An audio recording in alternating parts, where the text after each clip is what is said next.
kita dibercandain sama Meki Zen. Bagaimana artinya? Nih kayak gini, masa dibilang kayak gini? Dengerin dulu ya. Dikenalin sama Meki Zen, terus berlanjut di HP, ngobrol di HP, pacaran di HP, LDR di HP, cemburu di HP, marahan di HP, ciuman di HP, kangen di HP.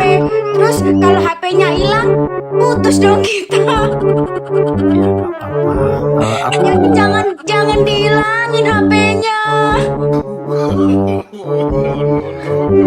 Ya, jangan di HP-nya sebelum ketemu, jangan dihilangin di HP-nya ya.